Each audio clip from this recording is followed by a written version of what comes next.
السلام علیکم، میں ذیشان مجاہد اسلام پاکستان یوٹیوب چینل سے تو بات کر رہا ہوں دعا اور درود۔ تو رب تعالیٰ جو کہ پہلے سے ہی مہربان ہوتا ہے تو وہ ضرور مہربانی کرتا ہے، ٹھیک ہے۔ ہمیں پتہ ہو کہ آدھی دنیا جو ہے روشنی میں رہے گی، آدھی دنیا جو ہے وہ اندھیرے میں رہے گی، ٹھیک ہے۔ شہر بھی آباد ہوں گے، قبرستان بھی بھریں گے، ٹھیک ہے، بھرتے جائیں گے۔ یہ ہونا ہے، ہوتا آ رہا ہے اور ہوگا، تو یہ ان کے لگی ہی رہنی ہے، گھبرانے والی کوئی بات نہیں ہے، ٹھیک ہے۔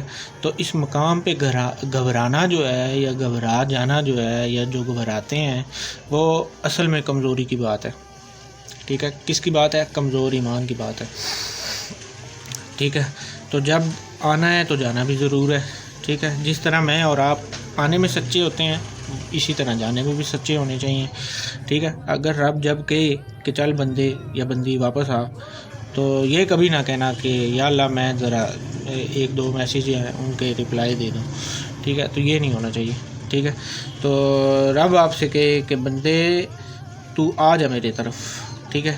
تو نے مجھ سے محبت یا عشق ایسا کر لیا ہے یا اس کا اظہار ایسے کر لیا ہے کہ میں رب جو ہوں اداس ہوں، اب تو میرے پاس آ، ٹھیک ہے۔ تو اب واپس آ جا میرے پاس، اس لیے جو ہے رب کے جلدی آ جا، ٹھیک ہے۔ اب بندہ یہاں بے وقوفی کرے، حماقت کرے اور گھاٹے کی بات کر دے، یہ بات محبت والی، تو جب وہاں سے پیغام آئے تو ربا میں ایویں شیخی میں نے ماری تھی، یہ کوئی محبت والی جو بات ہوئی ہے وہ میرے سے ایسی میں نے ایسے پھاڑ مار دی ہے، ٹھیک ہے۔ تو ایسی بات نہ ہو، ٹھیک ہے۔ تو مطلب ہم آگے سے جواب یہ کریں کہ یہ ویسے ہی کہہ دی تھی میں نے اللہ، ٹھیک ہے۔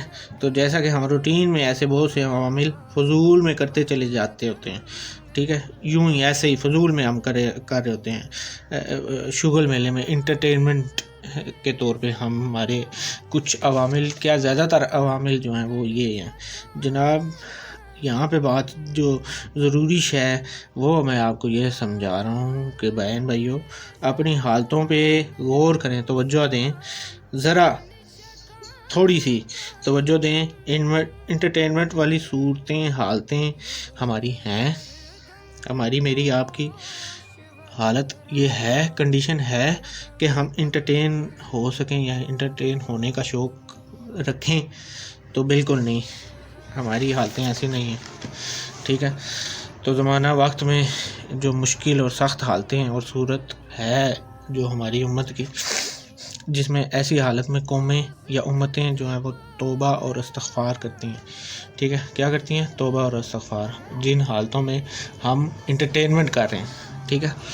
تو غور کریں کہ ہم کیا کرتے چلے جا رہے ہیں، ٹھیک ہے، کہ ہم انٹرٹینمنٹ کرتے ہیں، شغل میلے لگاتے ہیں، اور ایسی حالت اور پوزیشن میں جو دوسری امتیں ہیں یا قومیں ہیں یا جو قرآن میں رب نے جو ذکر فرمائے یا ذکر کیے ہیں قوموں کے، ان کے حالات واقعات آپ پڑھیں کہ ایسی حالت میں پوزیشن میں قومیں کیا کرتی تھی یا کیا کرنا چاہیے انہیں، ٹھیک ہے۔ انٹرٹینمنٹ کرنا چاہیے یا شغل میلے کی باتیں کرنی چاہیے یا توبہ یا استغفار کرنی چاہیے، ٹھیک ہے۔ تو اس بات پہ غور کریں، پھر بھی آپ پہ مجھ پہ رب تعالیٰ جو ہے وہ کرم اپنا کیے جا رہا ہے، وہ کس وجہ سے کر رہا ہے؟ محبوب آقا دو جہان محمد صلی اللہ علیہ وسلم کے واسطے اور نسبت کی وجہ سے ہم پہ ہر روز ہر لمحہ جو ہے کرم جو ہے رب تعالیٰ نازل فرما رہا ہے، ٹھیک ہے۔ ہماری اوقات نہیں ہے، لہٰذا ہم یہاں استغفار کریں، توبہ نصوح کریں، ٹھیک ہے، سچی توبہ کریں، آج اور ابھی کریں۔ ایک لمحہ بھی جو ہے اس امت کی حقیقت جو ہے اس کو حقیقت کو یا نصیب کو بدلنے میں ایک لمحہ بھی نہیں لگے گا، ٹھیک ہے۔ تو اس دنیا میں جو ہے چھا جائے گی یہ امت، اور یہ ایسے ظاہر ہوگی اگر توبہ قبول ہو گئی ہماری، تو اگر ہم توبہ کرتے ہیں اور یہ بات سمجھ جائیں کہ ہمیں توبہ کرنی ہے، ٹھیک ہے، تو جو حالتیں ہماری ہیں ان حالتوں کو مد نظر رکھتے ہوئے اگر ہم توبہ کریں اور توبہ ہماری قبول ہو، ٹھیک ہے، تو پھر اس کے توسط سے ہمیں جو اللہ کی طرف سے انعام آئے گا وہ یہ ہوگا کہ ہماری حالتیں جو ہیں وہ چٹکیوں میں بدل جائیں گی اور دنیا پہ چھا جائے گی یہ قوم امت ایک دفعہ یہ اکٹھے ہوں گے یا ایسے اکٹھے ہو جائیں گے کہ آپ اور میں حیران ہو جائیں گے، ٹھیک ہے۔ تو یہ بات ایسے ہی کام کرتی ہے، اللہ تعالیٰ کا منشور یا منشا جو ہے وہ ایسے ہی کام کرتی ہے، ٹھیک ہے۔ تو اس میں پریشانی والی بات نہیں ہے، ٹھیک ہے۔ تو میں محمد صلی اللہ علیہ وسلم کا غلام نہیں، یا مجھے آپ کی صلی اللہ علیہ وسلم کی شفاعت نصیب نہ ہو، اور یہ بات کہنا ہی عاشق رسول صلی اللہ علیہ وسلم کے لیے یا غلام کے لیے موت ہوتی ہے، ٹھیک ہے۔ تو گویا کہ ہمیں جو ہے یہ بات ٹھیک اسی طرح ہے جیسے میں کہہ رہا ہوں، ٹھیک ہے۔ اور اس کے اگر میں جھوٹ کہہ رہا ہوں تو میں نے اس کے بارے میں جو بات کہہ دی ہے وہ بھی جو ہے موت ہی ہے، ٹھیک ہے۔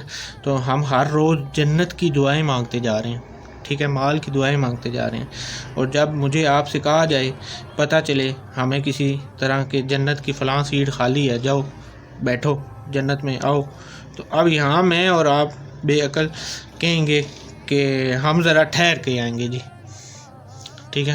تو ہمیں پتہ ہی کوئی نہیں ہے، ہوش ہی نہیں ہے۔ اب اگر میں مر جاؤں تو ماں باپ کے پاس چلا جاؤں گا، اپنی ماں کے پاس چلا جاؤں گا، اور اب جو یہاں ہوں تو اولاد کے پاس ہوں، ٹھیک ہے۔ تو دونوں ہی اچھے رشتے اور لوگ ہیں، تو آپ اولاد کے پاس ٹھہریں یا ماں باپ کے پاس چلے جائیں، ٹھیک ہے۔ اس دنیا میں ہمارا یا اس دنیا میں ہمارا جو انتظار ہو رہا ہوگا، ٹھیک ہے، ہو رہا ہے، اور یہاں آپ کے میرے بچے ہیں، بہن بھائی ہیں، میاں بیوی ہیں، ٹھیک ہے۔ تو اصل میں رب کے ہاں اور رب تعالیٰ کے بندوں کے لیے جو اصل بات میں آپ کو سمجھانے کی کوشش کر رہا ہوں وہ یہ ہے کہ اصل میں رب تعالیٰ کے ہاں اور رب تعالیٰ کے بندوں کے لیے، یعنی عشق مصطفیٰ صلی اللہ علیہ وسلم میں جو مبتلا لوگ ہوتے ہیں یا جن پہ وہ عشق جن کو ہو جاتا ہے، وہ ان کے لیے، ان لوگوں کے لیے جو یہ فرق ہے اس دنیا کا اور اس دنیا کا، وہ فرق جو ہے وہ کچھ بھی فرق نہیں ہے، ٹھیک ہے، وہ فرق ہے ہی نہیں ان کے لیے، ٹھیک ہے۔ میں آپ لوگوں کو بتا اور سمجھا رہا ہوں یہ کہ ان کے لیے یہ فرق نہیں ہے، جو فرق ہمیں نظر آ رہا ہوتا ہے یا ہمارے لیے جو فرق ہے وہ ان کے لیے نہیں ہوتا۔ محمد صلی اللہ علیہ وسلم کے عاشق کے لیے یہ فرق اصل میں اپنی حقیقی شکل میں کوئی فرق نہیں ہے، ٹھیک ہے۔ واللہ یہ بات ایسے ہی حقیقت ہے جیسے میں کہہ رہا ہوں، ٹھیک ہے۔ اللہ کے آپ سب کے محبوب صلی اللہ علیہ وسلم کا ہونا ثابت اور ممکن ہے، یہ نہ جھوٹ ہے نہ دھوکہ ہے، یہ اٹل ترین واضح اور حقیقت ہے، ٹھیک ہے۔ اب ہاں اس دنیا میں کون کون لوگ ہوں گے، ہمارے بزرگ، احباب، رشتہ دار، اسلاف، امام، انبیاء، ٹھیک ہے، بزرگ، آپ کے محترم علماء اکرام، مشائخ، عالم دین، اللہ کے بندے، اللہ کی اطاعت والے یعنی پیغمبری والے سبھی اس دنیا میں موجود ہیں اور ہمارا انتظار کر رہے ہیں، ٹھیک ہے۔ تو وہاں سارے میرے آپ کے بزرگان دین موجود ہیں، ٹھیک ہے۔ تو اب یہاں میں آپ اس بات سے سمجھیں کہ اس انسان کے لیے یا عاشق کے لیے اس جہان میں رہنا اس جہان میں رہنا کیسا ہے، ٹھیک ہے، ایک جیسا ہے، ٹھیک ہے۔ تو وہاں سارے بزرگان دین موجود ہوں گے، ٹھیک ہے۔ تو اب اس میں گھبرانے والی کوئی بات نہیں ہے، ٹھیک ہے۔ اس لیے جو میں آپ کو بتا رہا ہوں کہ ہم جو بھٹکے ہوئے ہوں کے درمیان میں جو ایک پردہ ہوتا ہے، ٹھیک ہے، جو لیئر ہے، اگر جب وہ پردہ اٹھ گیا تو یقین کریں پھر سارے ہی پردے اٹھ جائیں گے، ٹھیک ہے۔ تو یہ اس لیے سب میرے بہن بھائیوں جو جوان جو گمراہ ہوتے ہیں یا ہیں، ہم پریشان نہ ہوں، یہ جو حالات و واقعات مشکل ترین آپ کو نظر آ رہے ہیں، ٹھیک ہے، یا محسوس ہو رہے ہیں، واللہ یہ سب عارضی ہیں، ٹھیک ہے، یہ چٹکیوں میں ختم ہو جائیں گے، گھبراہٹ والی کوئی بات نہیں ہے اس میں۔ آپ سب تسلی سے زندہ رہیں، گھبراہٹ اور خوف کے بنا زندگی جہاں تک چلتی ہے گزارتے جائیں، ٹھیک ہے۔ آگے بات کرتا ہوں اس ویڈیو